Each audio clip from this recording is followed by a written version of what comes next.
It's the day after Christmas, and 60 grueling hours of police interrogation finally have Ben Sabina ready to cave. Confession time, right?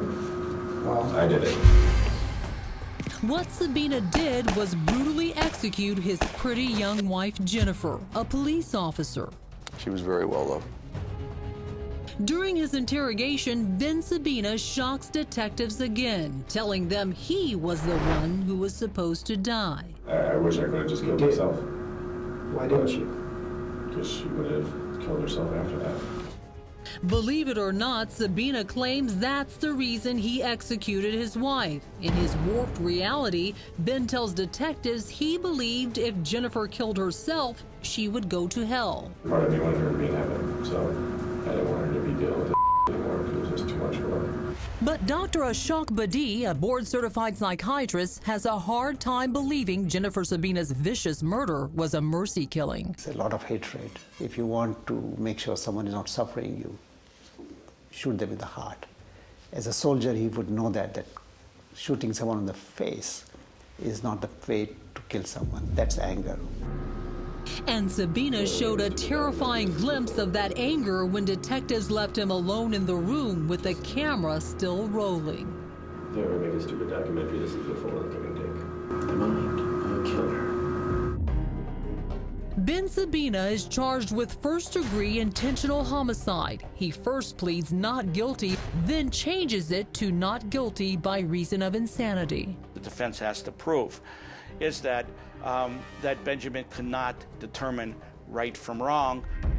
Cops say everything Sabina did after gunning down his wife proves he knew the difference. Running from the scene, hiding the guns, denying it through 60 hours of interrogation. If there's anything I can explain to you is that I loved her. There's no rage, there was no outburst ever directed at her, and I never would, because I had such true love for her that I couldn't hurt her. He came across as somebody who felt as though he was going to get away with this. He believed he was smarter than everybody in the room. He believed he was smarter than everybody on this police department up until the point that he confessed. Ben Sabina eventually changes his plea in court, too. What's your plea to that charge? Guilty, Your Honor. What did Benjamin ultimately plead to, and what was his sentence? Benjamin pled to first-degree intentional homicide. Ben Sabina's mother pleaded with the judge to remember her son was sick. Our military is skilled in training our young men and women how to fight and to kill. But when their service contracts are fulfilled and they come back home, they fail to teach them how to live again. And Sabina's parents sent an impassioned 7-page letter writing in part, "We ask for mercy. Ben, in his illness, thought he was helping his wife." Then, just before sentencing, Ben Sabina offered his apology to Jennifer's family. I was in a place where I didn't have anything else left for me. And after our discussion, I didn't want to do that to her, and I'm sorry that I took away your daughter, and I'm sorry I took away your sister. If I could replace my life with hers right now, I would do it. The judge sentences Ben Sabina to life without the possibility of parole for 35 years. Mr. Sabina will be about 65 or 66 years old when he's allowed to petition for release. The fact that Jennifer was such a good person, and through our investigation we learned, and that Ben was truly an evil person. It's not like this was a crime of anger in the moment, a crime of passion in the moment.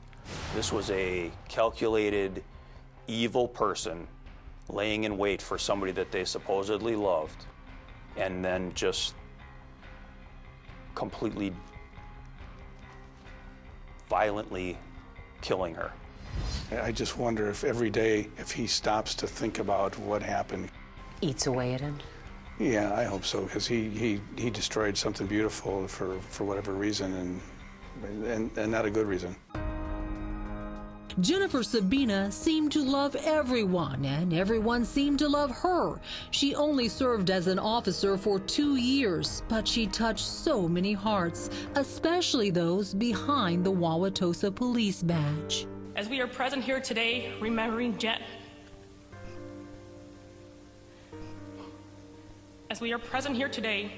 remembering Honor Jen, a piece of us is gone. one that can never be replaced. Rest in peace, our sister in blue. You have joined the ranks of heaven's angels. We have your watch from here. In honor of Jennifer Sebena's service, her name was added to the National Law Enforcement Memorial in Washington, D.C. Also, her fellow officers in Wauwatosa have dedicated a memorial to her at police headquarters.